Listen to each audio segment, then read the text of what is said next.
Where do you want to go on your honeymoon? To Tokyo. Canada. Bangkok. What is happening? Man, I was very excited to do this podcast. That answer just went so many different directions. No, let's not get into that. Well, let's get into it. Okay, this question format needs to be changed. Oh okay? my gosh. What do you mean? Because I'm over here saying things that I don't even mean. Like, why would I want to go to Canada on my honeymoon? So I was gonna say Hawaii. Well, that's your own fault though. Like, why did you say that? Well, Canada could be nice. No. But it's just, it's On not like your Toronto. You don't want to go to Toronto? Canada. In the 6? Oh my god, no. 666. I don't even like. Go to the 6 and have the sexy time. Oh my gosh. 666. I would rather go to like somewhere like warm and like cute. Amber, this is entirely your own fault. You answered the question of Canada. You can go to. Her brain was just like Canada. No, because I didn't have an answer first, and I was like, you know go what? to British Columbia. Canada. That was the first thing you thought of. No, I mean, I was like, what's a country? You can go skiing now, okay? No, That's what you get. That's not fun. You can Wait, get what are cozy in the cabin. What are the two that you guys said? I said Tokyo. I was gonna say Hawaii. Like in my head, I was like Hawaii, but I was like, no, that's too basic. That's too basic. So I was Dude, like, you can find a Tokyo. Hawaii in Tokyo. True. That's why I said Tokyo. Wow. And what about you? What do you want to get tech smart on your honeymoon? What do you want to Tech go smart? to? Yeah. I don't know. Like He's like, yeah, they have the Nintendo. Let's go over there. for Say, real. Shami, I want to play with you. No, let's play Nintendo instead. And there's just so much culture. And you? Bangkok? Oh my god. Yeah. Why do you want to go? Prostitutes? Yeah. Wait, he's going on his honeymoon. He No, I'm doesn't going need on my prostitutes. honeymoons. Oh my god. All right, what's going on, guys? Sorry for that weird intro. Such a weird. You didn't even explain, but You are okay. listening to Strange Flavors. My name is Faras. My name is Shimmer. My name is Amber. This is brought to you by Alif Theory. If you want to email us, guys, about anything, any questions you have for us, any comments or anything, you can email us strangeflavorspodcast@gmail.com. You can also send us your music there if you're a music producer or a rapper or a country artist. or a country. No country artist. Oh damn. Wait, okay. but Why? Yeah, country artists. You can still send them through. Don't Yeah. listen to for us. All right, country artists It has to be are. country rap though. What? No, that's even worse. Okay. Just kidding. Country artists are welcome. Anybody's welcome. We're also on social media. Make sure you stay up to date with us on Instagram and Snapchat. We do some giveaways. Sometimes we're not on Snapchat. Just kidding. On We're all Instagram individually on and Twitter. And we do giveaways sometimes. So look out for those. We're also on YouTube. And if you're watching on YouTube, Swag, what's swag, up? swag. And what's up? We appreciate you. We appreciate the subscriptions. Speaking of subscriptions, real quick, SHAH-AMEER just got to 1K. Oh snap! Oh, boy. Okay. Big time. He's wearing a Fortune sweatshirt right now. Like he thinks he's too big. He's for the us now, only so. one out of us, aside from our collaboration channel, that has hit 1,000. Frost has 1,000. You have 1,000 on yours? What the hell? How come I didn't know that? Whatever. SHAH-AMEER's is still more important because I was in 25% of his thumbnail. Sorry, had to say that. How do you feel, man? Not as good as one I thought it would be, and two, just the run up on the Strange Flavors felt much better. Huh. Well, I'm very happy for you. And Yeah. I was literally sitting there refreshing it for like a couple of minutes. And like I want to do something special, but I just don't like whenever it comes to those things, like, you know, Yeah. oh, you hit this mark, like do something special. I always blank out. Like Yeah. I just can't think of it. And- Dude, you're you've good at done making it. those though. Like when it's like Yeah. comes to Senti stuff? yeah. But I don't the want to make Senti another stuff. Senti Yeah, you've made video. 2 Senti I've already videos made in a 2 Senti row. videos. That's enough for the year. Like, you know. No, I think it needs more. I kind of like videos. Senti Snaily though. The Senti Snaily videos are amazing. Yeah.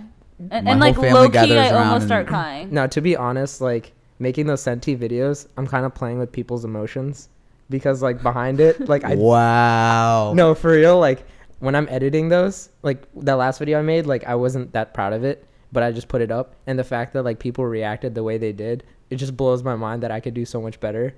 And You heard it here first. Fake news. All of it. Snaily is If it's providing. a Senti video, I'm it's playing just with your it's not that emotions. great from his. from my perspective, So everybody that just subscribed, Unsubscribe. unsubscribe because we are being played with. we have a new goal. We're trying to get under 1,000. under 1,000. No, I appreciate. This is ridiculous. I Bring appreciate. it down. Bring it can't back down believe- to 500. No, it's crazy You're because not loyal. no, I do You're appreciate. playing games. I there's something about that number like I do like the small community that I Mm-hmm. kind of had, and now it's kind of like I don't recognize the comments sometimes now. Okay, so everybody literally unsubscribe Yeah. right now. He likes the smaller community. No, you And- just said it. And if you recently started I'm not watching videos, twisting your stop. words. I'm not twisting. I appreciate it, but Am I twisting? no, no, Say it. you're twisting. No, I'm not twisting. Shams looks like I'm he's not literally twisting. being tortured. I'm He being said, "I like the interrog- smaller guys, community." I'm being interrogated here. He likes the smaller Um, community. I think we need to Under 1K No, club. I'm being interrogated. Yeah, Do you he guys said- sympathize with me? Come on. I don't sympathize with you because I wish Well, I I had 1,000 used to sympathize with followers. you when I fell into your trap of the Senti videos, but now I don't. Now that Yeah. I know I've been played. Also, you don't sound very grateful. I'd be very grateful if I had 1,000. I'm very grateful. I just don't think it's hit me yet. Excuse me, miss. Oh, only if I had 2,000 followers on Instagram. I still Facts. didn't get that. Facts. You are not thankful anything. Okay. No, it just hasn't hit me yet. It just hasn't hit me yet. Oh, well, It could hit you I'm in very Bangkok. happy. Try that out. Oh my Bangkok. god. You Yeah. coming? Is that our honeymoon that you announced? Ew. Well, you're not invited Oh, anymore. what? What? I? Wait, if you guys get married, that would actually be perfect. Like, can I be like the maid of honor? Oh my god, I am planning a wedding. Yeah. Dude. So, Wow, ignored. we were talking about the Rono Pono channel. We just dropped this new video called No Limit. Well, it's a No Limit Remix. remix. Right. That G-Eazy had that original song, and we called it Koi Had Nahi, which is Yes. No Limit in Urdu, and it Right. sounds very dramatic. Very Very dramatic. That's But, how I have to say it every time. But yeah, this shoot was kind of crazy, and I think that this is really It was funny because the reaction 18 to degrees. yeah, it was literally 18 degrees. It started out 17 degrees in the morning. We woke up. Well, my brother and I woke up at 4:30, and I think you guys all were a little bit closer. To 6. Yeah, Well, I woke up at 4:30, saw the message because we had to like, you know, reschedule. we postponed it by like an hour or two, and then Yeah, I I was just needed like, that. thank God. Yeah, Yeah. I think everybody was like that. But yeah, the morning started out with 17 degrees and then it got to 20 max. Like it was freezing and we had no place to hide or anything. We couldn't even It was- start a campfire because nothing was lighting up. No, it was rough conditions. As all the Rono Pono videos are, because it makes it worth it, you know. Yeah. But the reaction that we got from it was pretty good. Like I wasn't expecting it to. I thought it was gonna be like, you know, usually Cringe. with these videos it's always like, oh, super cringe, and especially having Amber in the song, I was like, I don't know where this is gonna go, because we've never, not because like you, well, also Wow. because you, but Did you think I'm terrible? but we've never done that before. Mhm. Yeah. But the reaction was amazing, and Amber got so much love, which was awesome to see. Yeah. Shout out you guys. Shout out Amber. Thanks. Shout out you guys. I'd just like to say I got one roast comment and it was actually like really great because I was looking for one. What was And it? she was like, "Oh my god, is that Prius girl from Kashmir? So cringe." And I was like, "Yes." I Prius got girl. So, you know, I don't have a That's a Prius good title anymore. to have, Prius girl. I mean, I'd rather it be like the Maserati uncle. but Maserati sure. uncle. Nobody's calling me the Maserati uncle. Maserati. But I just think it's really cool that especially within like the brown community, we have this representation who is Amber Yeah. in our group, and like that's something that I'm always like, yo, this is so cool to have. And Amber is like super cool. Also, And- in like our Thanks. collaborative like effort, I think like Frost and I were like very like guyish, I guess. I don't. Oh, you but- guys and- just needed You're me. not guyish at all. Okay, maybe I'm not. but Snails don't have genders, okay? Amber's kind of like the opposite. She's like, guys, watch Girls Trip, all these like funny girly movies and stuff like that. And we're just like, Yeah. You Yeah. guys have to watch Girls Trip with me next movie night. Are you continuing your rap career after this? It depends, Ross. Are you gonna write some more rap lyrics for me? Whoa, don't give that away. Oh, Whoa, sorry. like where it goes- Sorry. But like, Ghostwriter. yeah. As long as I No, but like you killed it on the rap. You Yeah. know, that's the Thanks. performance. vocal The performance. performance was excellent. Yeah, Thanks. You know, like I Oscar gotta- nomination. you had the energy. I got a lot of good feedback from people I know too, which was really cool. It was like the first time that people who've never recognized any of like the videos or anything, they were like, "Hey, that was cool," and I was like, "Thanks." So we're actually like performing. We actually perform all these songs like around different colleges in the country Are you excited to actually perform? Yeah. Okay. This is like really, really weird. Like I don't even know how I'm gonna feel when it actually gets there, but like that's gonna be wild. Even though it's like 2 songs, I'm like, yeah, I haven't performed. I'm sorry. I'm being so ugly. We're performing at George Washington University, on what is it? March 2nd. March 2nd. So if you're in the area, in the DC area, come out and you can watch the 3 of us. Just show Amber, up. her debut rap performance. Yeah. Debut. But nobody there knows about it yet. So it's going to be cool. Oh, yeah, snap, yeah, I'm yeah. so So sorry. only the podcast crew knows. It's, if you listen to the podcast, exclusive. Yeah. You show up there and you Venmo them and you get in and then you watch them.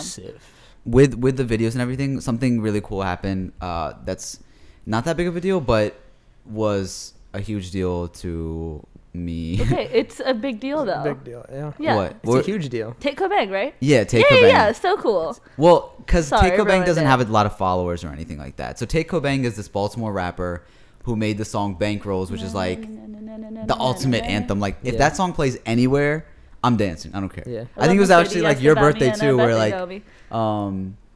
where everybody was dancing and then I was kind of like sitting down and then that song played and I was like, yo, I have to, and I can't even dance. So like pretty much our crew, like I'm probably the worst dancer, honestly. Oh my god, you're saying you're worse than me? Well, Amber, good. you're not bad. You're good. You guys always make fun of me. That's a You joke. and Dawa are like yeah. at the top. No. Yeah. Dower's like the best and I'm like kind of lower. Like Slightly. Okay, well, though. I'm like way like underground. So the point being, when that song plays, it's just like I love it. But anyways, so he like quote tweeted Packy Gang, and he was like, "This is fire." Yeah. Which Yeah. why is it awesome? Because one, it's like this African American dude is messing with the culture. You Yeah. know, with the brown culture, and he vibes with it. Like that's so cool. And then 2, just like him being from Baltimore is so sick. Like somebody that we could actually like meet up with and everything. And he actually rocks with the song. Like that day that happened, I was bumping Bankrolls all day. me too. And then I don't know why, but like just I was in my basement. I was home alone and I had that song playing.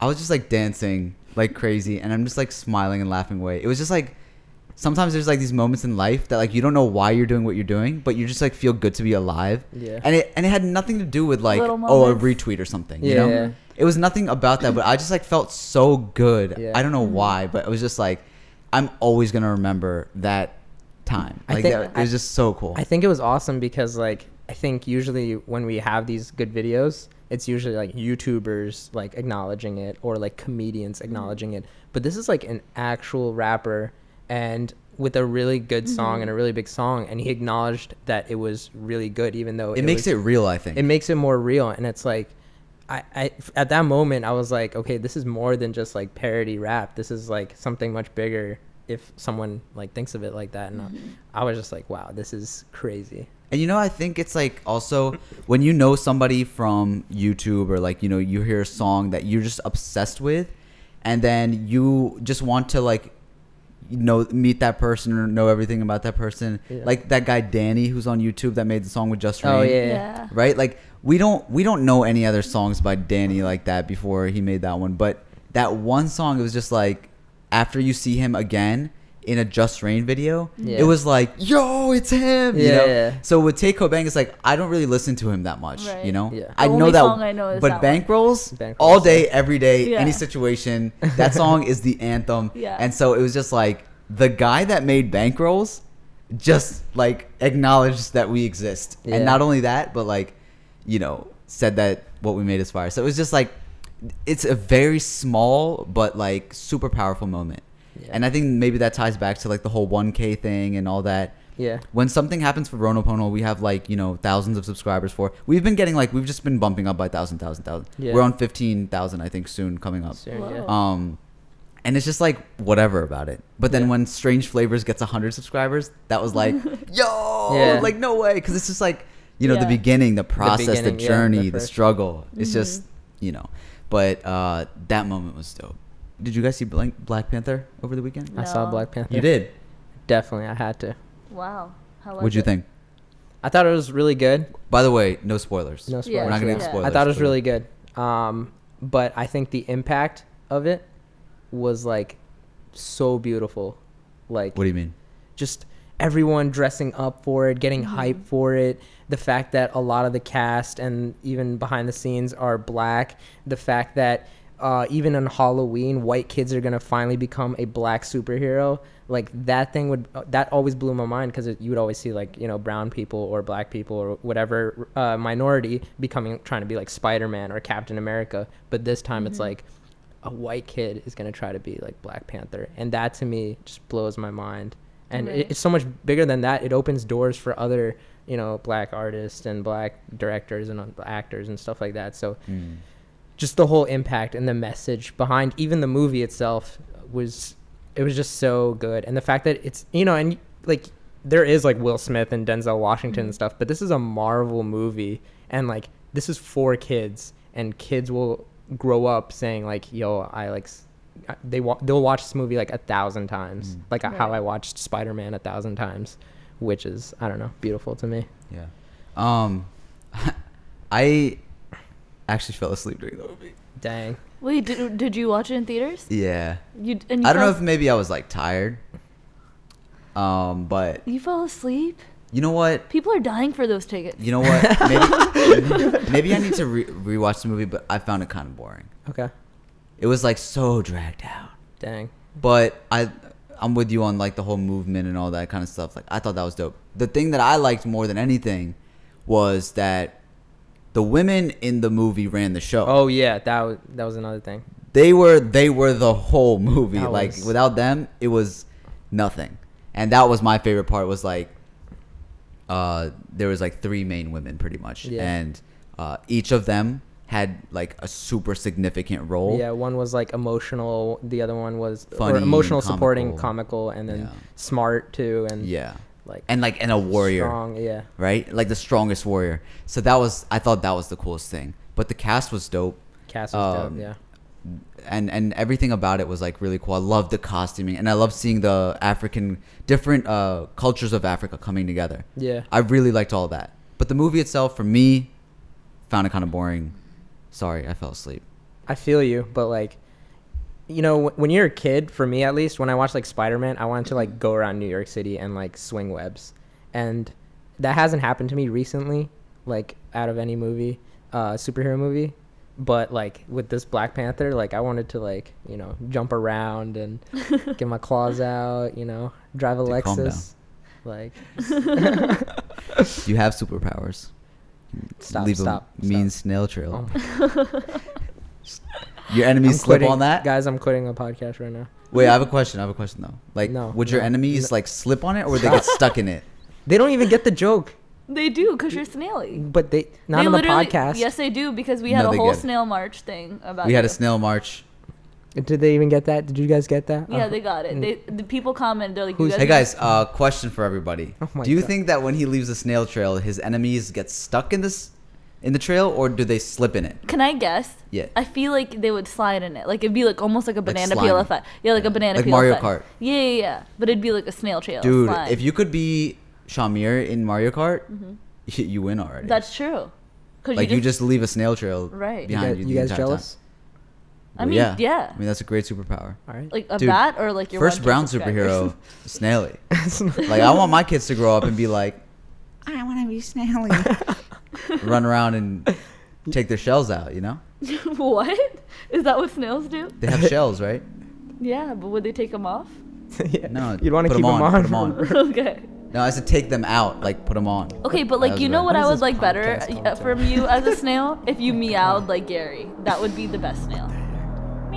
Okay, it's time to bring on our guest.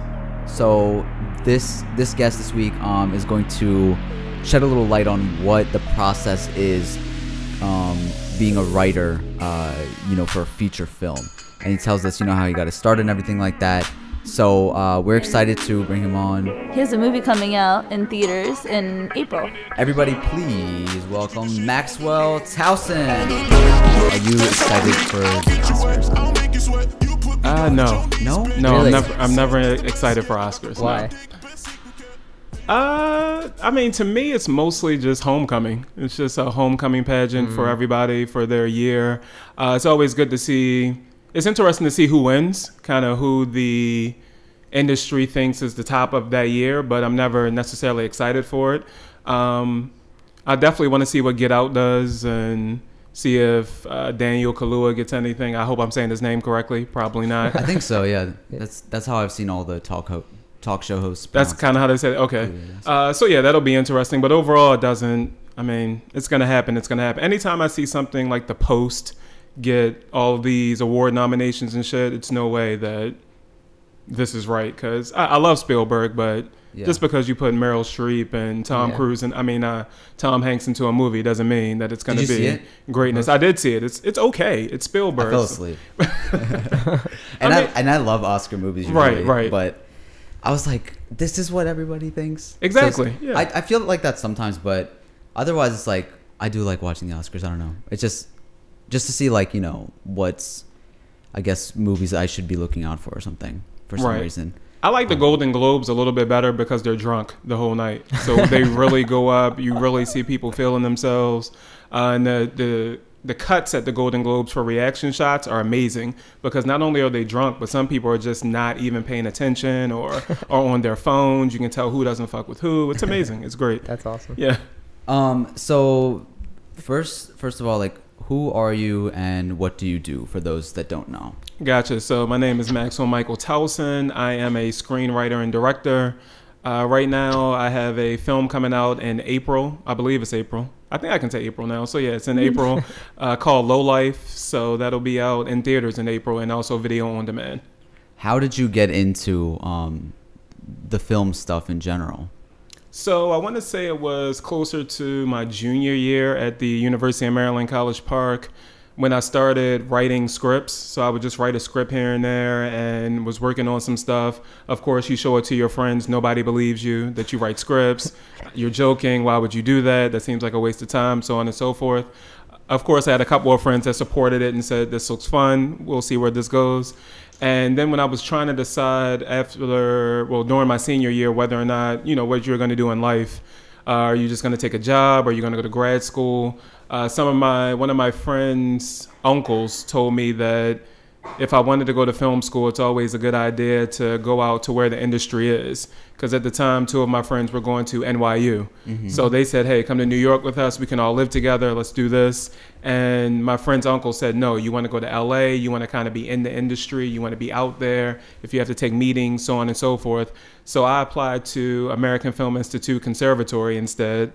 I got in. And then from there, that's kind of just how I started. Which was where? That's in Los Angeles, so in the Los Feliz area in Los Angeles. So that's right, what's that, east of Hollywood, like just a little bit east of Hollywood. So did you grow up here? Yeah, I grew up in Baltimore, I grew up in Baltimore, went to Towson Catholic and City for high school, and then I went on to the University of Maryland. Nice. What were you studying at undergrad?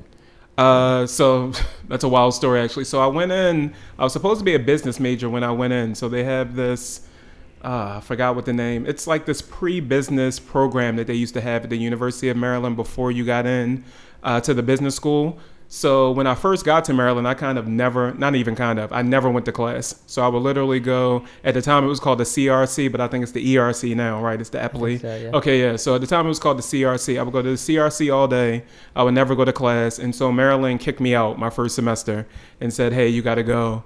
But they said you can come back as long as you take these winter courses and you get like 2 A's in the winter courses. Got those, came back. Same thing happened sophomore year. Like same thing kept happening. So finally they kicked me out for a full year. And then once I came back, I did English as a major because I knew I love reading books. I knew it was easy to write papers, things of that nature. So I said, you know what, I can just do English and knock this out easily. And so that's kind of how I became an English major. Now, what did you like find your writing style or anything through college, or would you say that you have one or something that you prefer?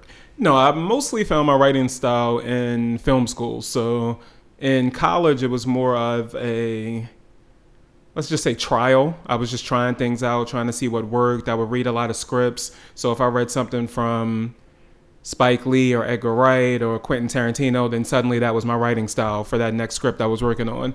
But once I got into film school and I got to see an array of other writers and directors, and you know, you go on sets for like Brett Ratner and you go on these different things and you see people's stuff, you kind of, And I think it's also as you mature a little bit, you kind of just become yourself and trying to understand what stories you want to tell, what you find funny, things of that nature. What is that for you? Like, where do you find yourself sort of really comfortable or, you know, liking to? Either comedy or action. So anything that can intertwine the two, I love.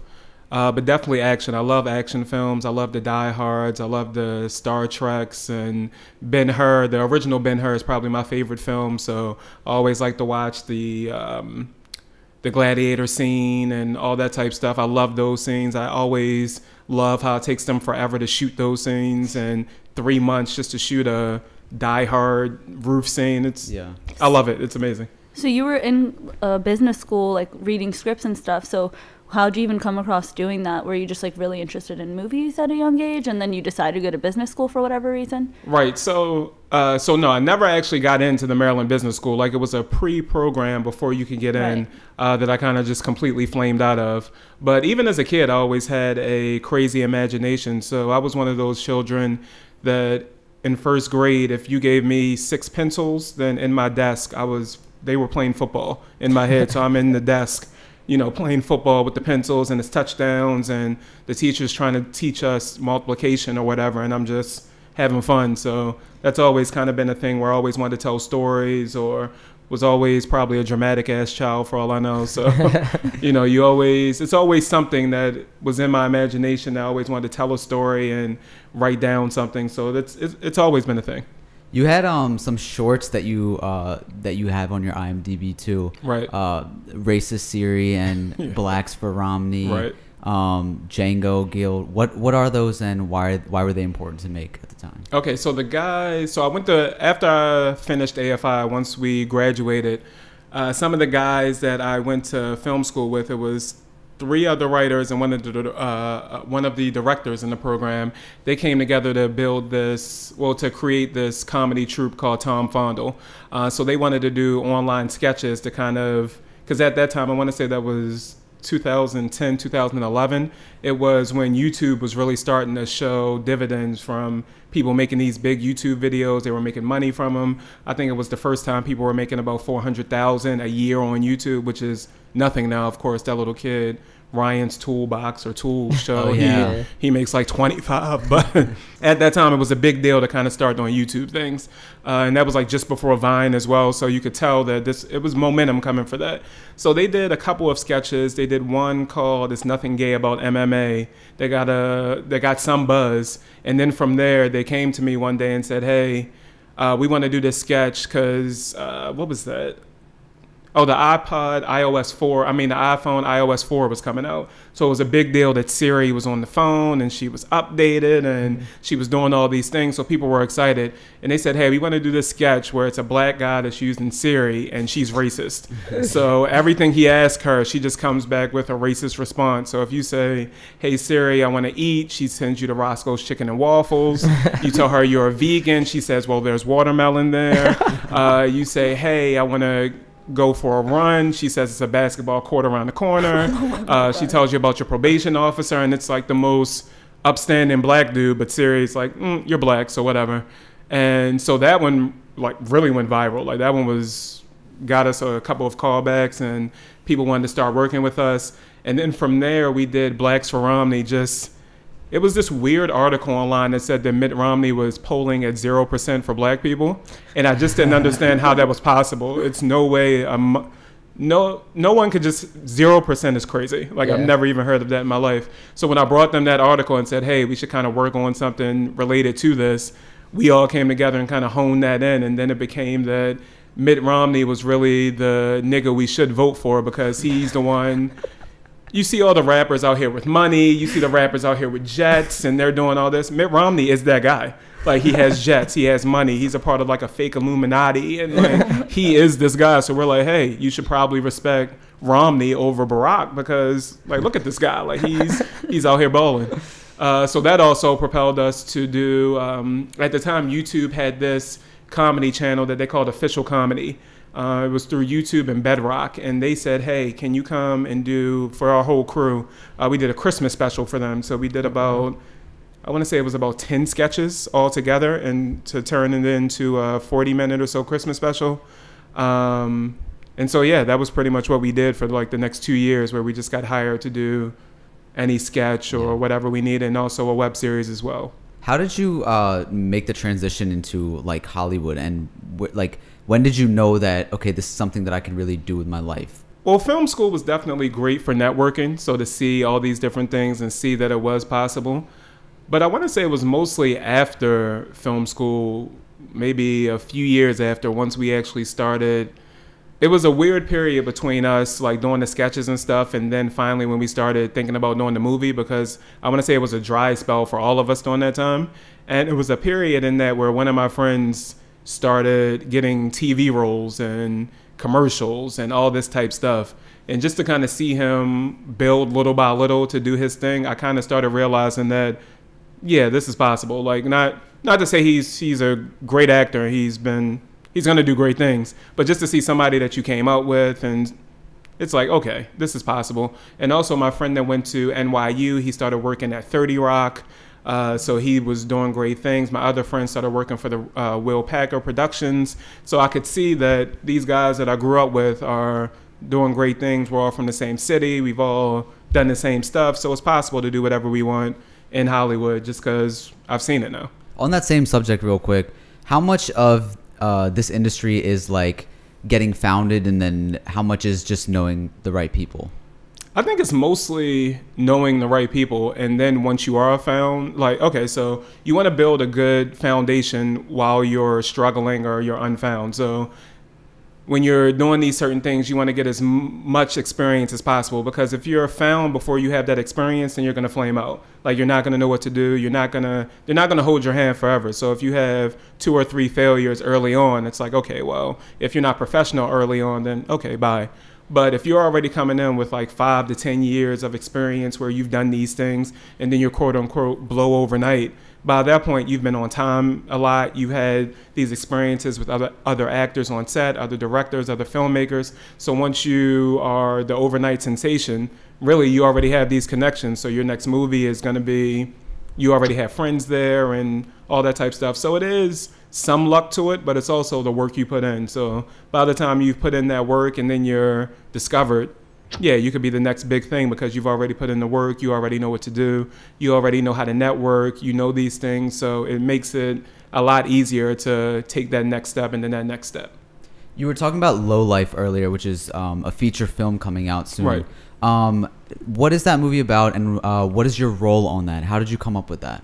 Okay, so I'm a co-writer on Low Life. So Low Life is kind of, it's like a Frankenstein monster of a of a script. So at AFI, what we do is these things called cycle films. So it's 6 different disciplines at AFI, like editing, directing, writing. I'm missing some.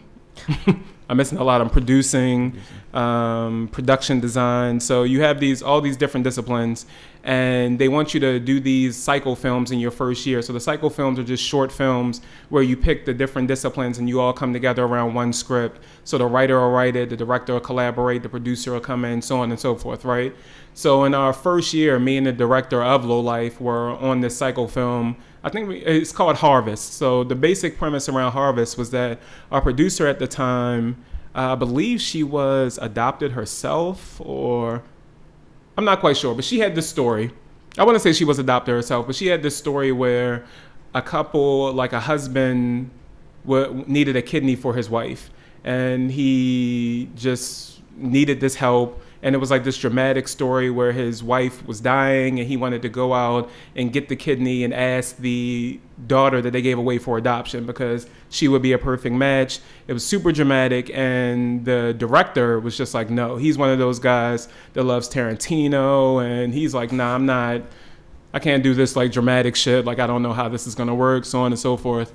And so we got to a point one day where we were having this, I call them team meetings. You know how in basketball where the team meets and there's no coaches and you're just, you yell at each other, and it's like players only meeting. There we go. So we had a players only meeting for our team, and it was just, hey, we need to figure something out. So finally it came to the point where it's just, hey, how about the dad just kidnaps the daughter to get the kidney and keeps it moving? And it's like, yes, we're doing that shit. So that was our psycho film where the father was like, hey, I need to get this. And he hires a guy to get it. The guy tells him, oh, you know, she's in on it. And you come to find out she really gets kidnapped for this kidney.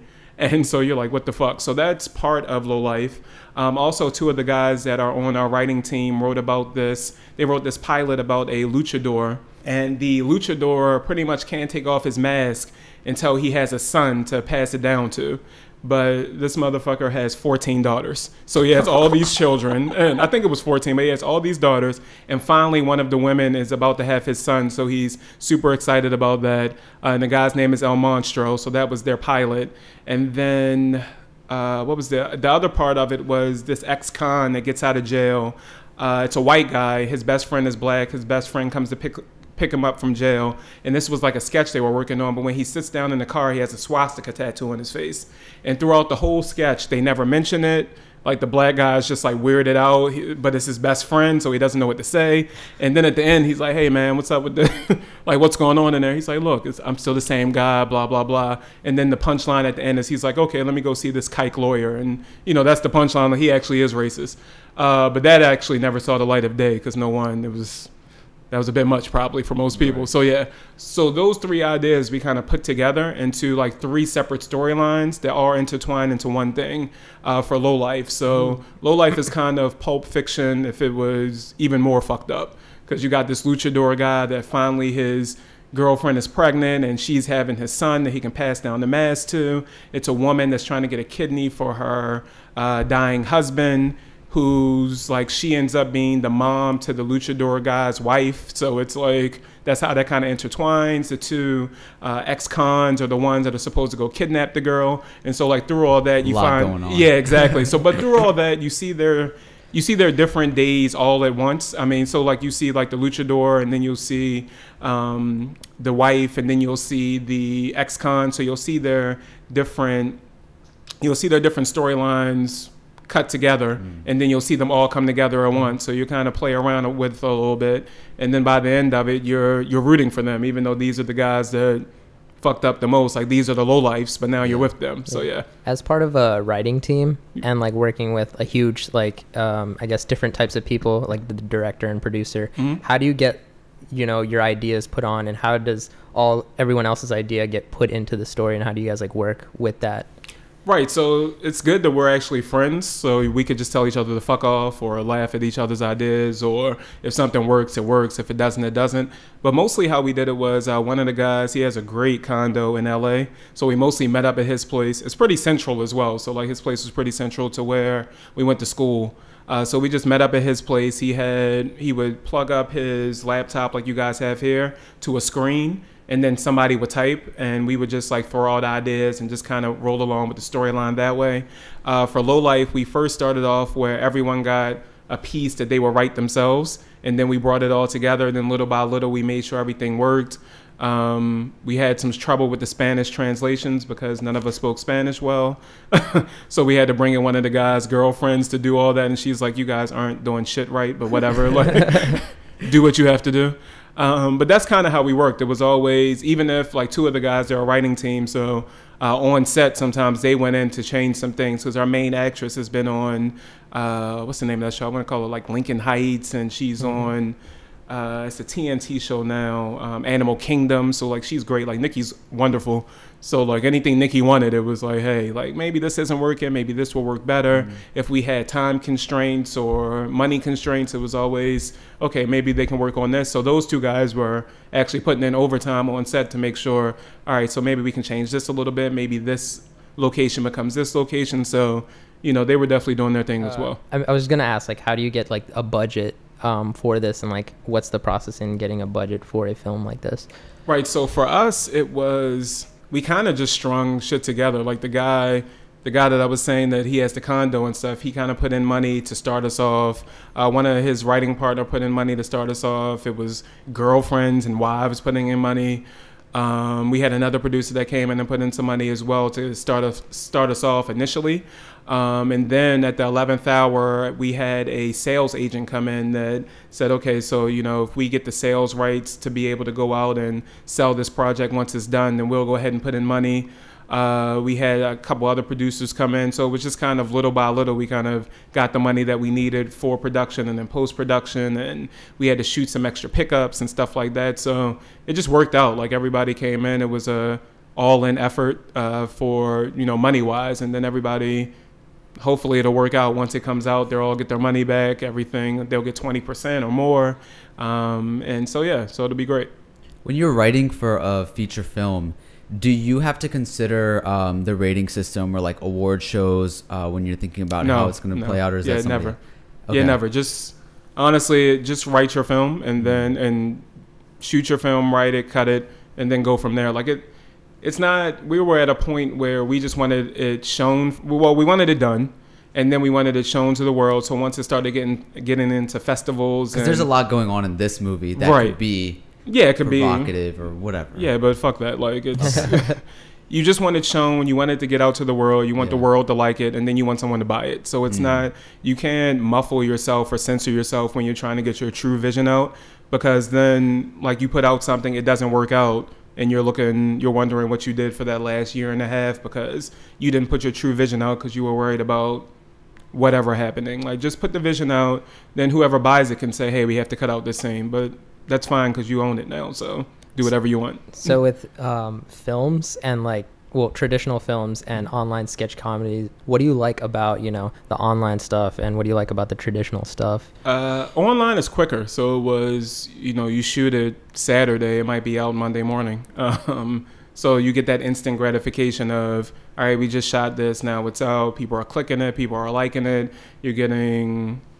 You know, when we did like a couple of them that did well online, like Racist Siri and Blacks for Romney, that was on this site called World Stars. So it was, I had my cousin from the Eastern Shore of Maryland saying, yo, I just saw you on World Star. That's crazy. That's the peak. Exactly. Look, I said that for years. I said, I'm done now. I made it to World Star. I don't need to do anything else. But it's just, that's like instant gratification. But that stuff goes away quickly. Whereas with film, it's a slower rollout. But if I tell someone, you know, I'm telling people like, hey, you know, my film's coming out in April, it's a different, like, oh, you mean in theaters? They're like, it's a different feel than just saying, all right, I threw something. I mean, not to say people just throw things up online, but I put something online and went through, like, it just feels as though it's a lot more checks and balances to actually get your film out in theaters, so people kind of appreciate that more, like, oh, that's an accomplishment, you've done great things. I don't quite think it's an accomplishment yet personally, because I think we're going to do a lot more stuff and we're going to reach greater heights, but it is interesting to just see people say, hey, you did a film, that's crazy. Yeah. And when you usually write something and see it afterwards, you know, like the vision, what's your usual feelings? Are you usually satisfied or? No, I hate all things. Really? Yeah, no. I can't even enjoy low life. Like, I know it's certain scenes that are funny and it's interesting to watch it with different crowds on what they like and what they laugh at, what they kind of, you know, shield their eyes at. But overall, I just hate, I can't enjoy our sketches. I just don't. I hate all things. There's nothing that's ever been made like that you were just like, yeah, this is what I was thinking. No, it's in moments where I can say, oh, that was a cute little, or I can laugh at something, but overall, I'm just like, So have you ever thought about directing?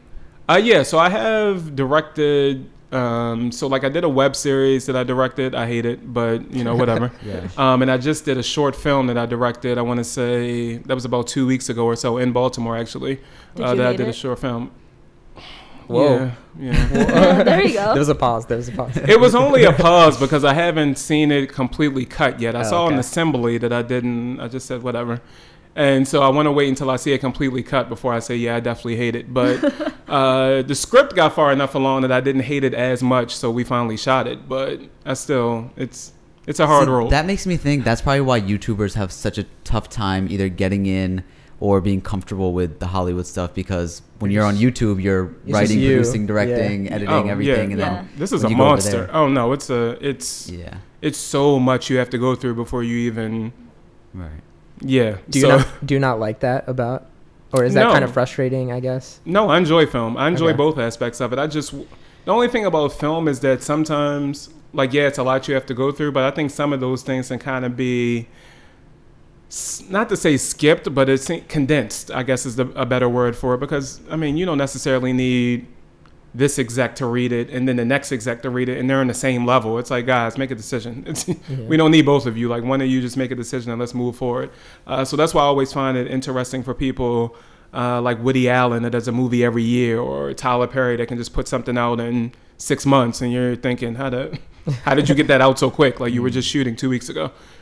So I found that interesting, but for the most part, I do think you can kind of push things along a little bit, but it is very interesting to kind of see rollouts and marketing and how they want to push your movie, and maybe this market will work better than this market. So that's definitely an interesting thing, just their thought process throughout movie making overall. Now, from your perspective, especially nowadays, we have a lot of different movements and things like that from people, talking about race or gender in, who you see on screen. Mm-hmm. And so I want to know behind the scenes, a lot of people say that, okay, even if, for example, with Black Panther, everybody was saying that, this is an all black film, but then there's also this side that are saying, yeah, but the money is going to these white people who made the film. So I want to know behind the scenes, what is that diversity like? Right. Well, first of all, Michael B. Jordan is a god. Like, I mean, where's string, Wallace? Where's Wallace string? I'm already messing that up, but I love Michael B. Jordan either way. But I think representation is important regardless if it's in front of the screen or behind. So right now it's more of a thing where, for Black Panther, as you use as an example, so for Ryan Coogler, this is a 31-year-old black guy that has the 5th biggest opening ever, right? So if this guy is going to keep, like, all of his movies so far have had something to do in Oakland, California, so he's definitely putting on for his area. He's putting black faces and everything, so he's hiring black people behind the scenes. It's always a black producer or a black cinematographer, black people working on a crew, so all that type stuff. As he keeps moving on in his career and it's more black faces that has, or black or minority faces that have like this expertise, then they can branch out to do the next thing in their next movie, or they can be on the Wes Anderson film or the Tarantino film or J.J. Abrams. Like, as more people have this knowledge, it helps. So the more people that you have doing it in front of the screen and behind scenes, it helps regardless. So I think it's definitely a great thing. The same thing for women. I think it'll be great to have more women directors and then more women behind the scenes where, you have a movie. Wonder Woman, for example, would have been dope if everybody was just a woman on Wonder Woman. Every producer, every DP, every grip. If you could do something like that, it's like, oh, okay, well, that's great representation for them, which that was also a good movie. So I think it should head in a good direction, but I hope it's just not a thing where we're doing this now and then in 5 years, my man Harvey Weinstein is back to whatever. Yeah. Do you use your own experiences growing up African American or anything like that in your own writing? Well, yeah, you have to. Like, that's just part of you. So you always have to use whatever you did in your life as part of your writing, or it's not going to be authentic. Like I was saying previously, if you're trying to sound like Tarantino or this person or that person, people know. Like, they know that's not really, not to say they know that that's not really how you write, but they know an authentic moment compared to just a movie moment. So if you're writing things in films that actually happened to you where, like as a kid, you fell on the ground and you scraped your arm, and at that moment, it didn't really hurt until you walked 10 blocks away, and then you're like, oh yeah, I really messed up my arm. Little things like that, not to say that's a real thing, but little things like that help because somebody else might have had that experience and say, yeah, I don't just fall and then right away I'm hurting. Just little things that can kind of show that you brought humanity to the piece, and an authentic voice is always good. What is the greatest experience that has come out of this journey so far for you? Greatest experience? So far, probably just my mom bragging all the time. That's probably been the best.